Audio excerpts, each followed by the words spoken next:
typography, and most introductory typography classes are probably somewhere between 25% and a third percent history.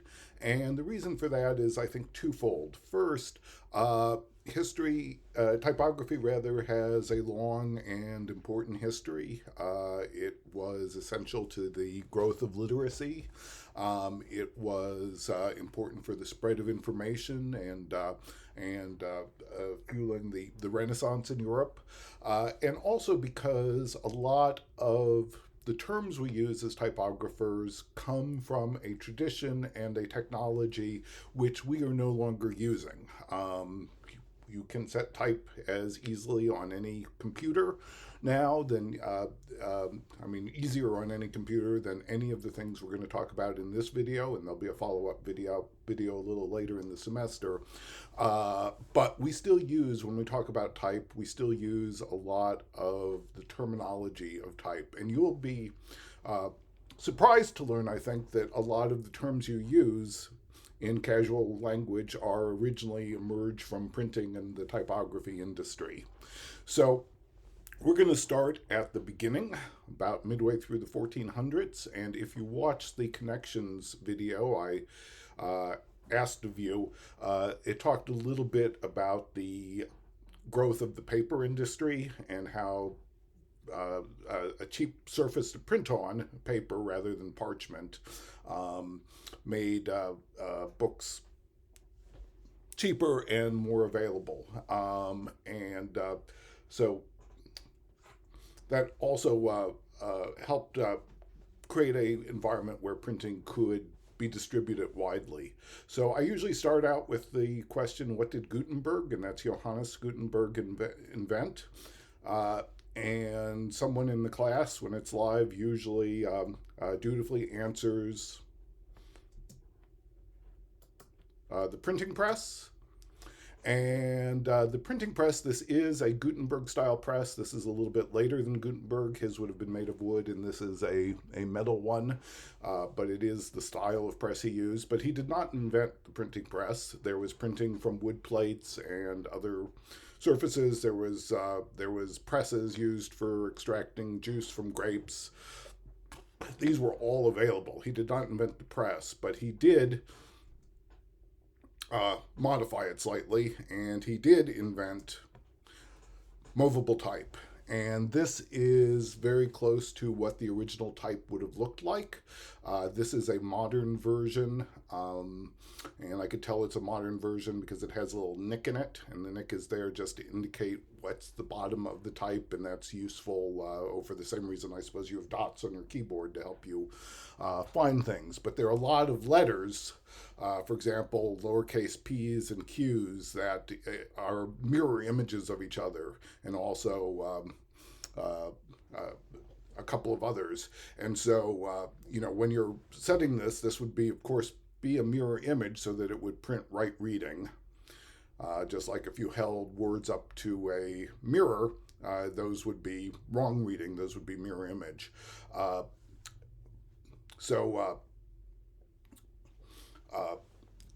That's what that nick is there for. And P's and Q's, by the way, if you've ever heard, I think it's more of a British expression than an American one. Mind your P's and Q's. That's an example of a term that comes from printing. Printers reminding each other to not confuse your P's and your Q's, because they do look basically the same backwards.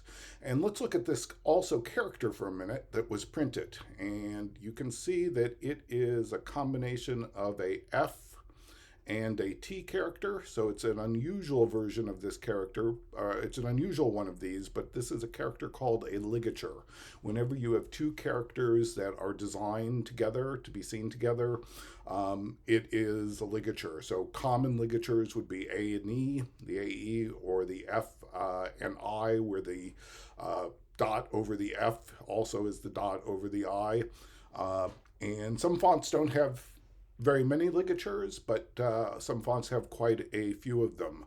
There are some design teachers I've heard say that if you press two letters together, you make a ligature, but that's not strictly speaking true. That's just squeezing them together tightly. That's not really a ligature. They have to be designed together to be a ligature.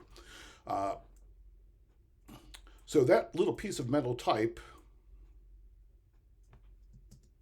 there we go, is pretty useless by itself. You need to get it together with a bunch of other letters, and they were arranged in cases, or they were sorted into cases. And here's another couple of printing terms that come from, that have sort of seeped into the language. The first is the term uppercase and lowercase. The small letters, the non-capital letters were in the lowercase, and that's why they came to be known as lowercase letters. And the same is true for uppercase letters. You could also call those capitals. For lowercase, the more traditional name for those would be minuscules, or some people would call capital letters majuscules. And they were sorted into case, and you would, pull these out of the case and arrange them in rows to make words until you were out of sorts, and then you would have to either print or sort them back in, or get or make more letters. And out of sorts is indeed another term that originated in printing, because these are sorts, and once you're out of sorts, you're sort of out of business. So all these individual letters, I seem to be hitting the wrong key, there we go, would be arranged in rows and put in a frame. And I've got a better picture of this frame coming up with some terminology. And then they would go into that press, and a piece of paper would be put on top of this, and the press would come down, and after this was inked, of course, and that's how these words were transferred to paper. Now, if you think about the sort of things that were printed back in the Middle Ages, late Middle Ages, and early Renaissance, it was mostly books. There was not a lot of what we would consider like small job things like advertisements. Newspapers develop eventually, but the first presses were really designed with books, and especially one book in mind, which is the Bible. A lot of these presses were making Bibles more available, but also scholarship and other kinds of books. But if you think about assembling a bunch of letters by hand and printing a page and then taking it apart and then printing the next page and printing the next page, and if you have a big book like the Bible, or even 150 or 200 page book, you could see that making a book this way, it's faster and more efficient than handwriting it out, which is what people used to have to do before there was printing. But it was all this time and investment and money up front to create that book. I mean, someone moves to town, they have to build a press, they have to make their type, they have to assemble the type into all the special, otherwise special equipment, and then they had to print the book, and it might be 2 years later that they have a product to sell to recoup all that investment, or pay the people, or to reimburse whoever lent them the money for the salaries they paid to accomplish that. And for that reason, book publishing, when it started, was not very lucrative. The way printing actually spread across Europe incredibly quickly, considering the technology and the transportation modes of the time. And it did that because someone would come into town, they would make a press, they would establish a press, they would start their book project, and they would run out of money. And they would go bankrupt, they would, split town, but they would leave behind probably some people they trained who knew how to use that equipment that was abandoned, and they would leave with that skill set of knowing how to print. So when they got to the next town, the cycle would often repeat itself. I mean, not everyone went bankrupt. Some people made money, obviously. But because it was such a touch-and-go business, that was part of the reason why it spread. And I should say, because we are working with European letter forms, this is a kind of Eurocentric look at typography, but I should say type was independently discovered elsewhere, as was papermaking. The video showed about papermaking in Europe, but in China they had printing from movable type, and they had papermaking long before it was available in Europe. Of course, printing in China was never, or for a while, not all that much more practical than handwriting, because Chinese is a language that uses thousands and thousands of ideograms rather than a relatively limited number of letters. And so Chinese newspapers often had not a case, but a whole room of the most common ideograms, with typesetters running around those rooms picking out characters and having to remember where all those thousands of characters were, more or less. Oh, let's go back one. And here's a typesetter, not quite Gutenberg era, but he's working at gathering type, and you can see what's called a composing stick in his hand. We'll see a slightly better look at one of those in a little bit, and picking letters out of his case. So here's an example of a monk creating a book the old-fashioned way, and a lot of those books are around. They're in museums. They were done on parchment for the most part, which is sort of a treated leather product. But creating a Bible would consume a whole herd of sheep. I mean, you'd use the sheep meat for other things as well, but the leather from that sheep, it would be a lot of animal product that went into a book. And the advent of paper and the advent of printing.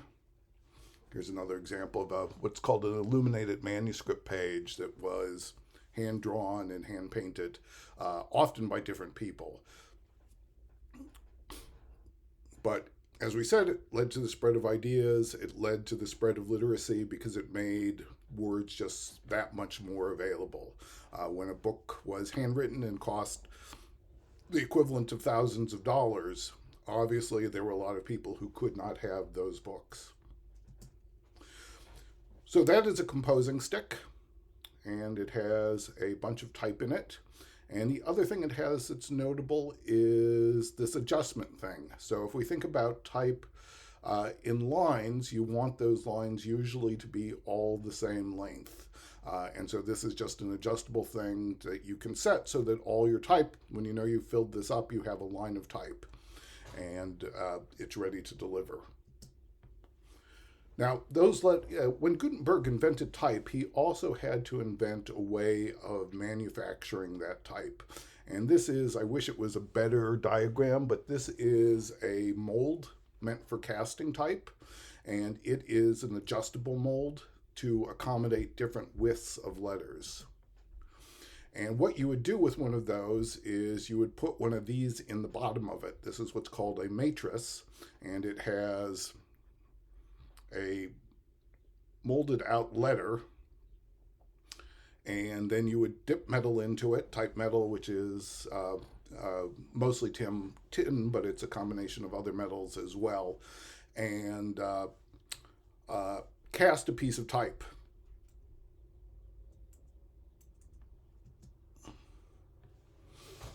And this is actually a look at how the original letters were made. The original letters were carved at size. So this is a letter B, and this is what's called a finished matrix. I believe that's the finished matrix. And this would be it. Well, no, that's a finished matrix. This would be it in progress. And this is what's known as a counterpunch. This was used to bang the little bumps in the B. And so this would have to be right reading, because this letter, this letter is right reading. This would have to be wrong reading. And then this was cut away by the type designer until they had a functioning punch that they could use to make that matrix. And that's just another view at a chase. This is a relatively big chase with a relatively small printing job. And to fill out the spaces where there isn't type, there's what's called, I think I have terms for this on the next page. But furniture, these pieces of wood that were used to fill it out, and these coin, which is basically just two wedges, and that's what the original coins were just wooden wedges that were pounded into place. But these have teeth so that the key could come in with the gears on it and could tighten them more securely than you could with just a couple of wooden wedges.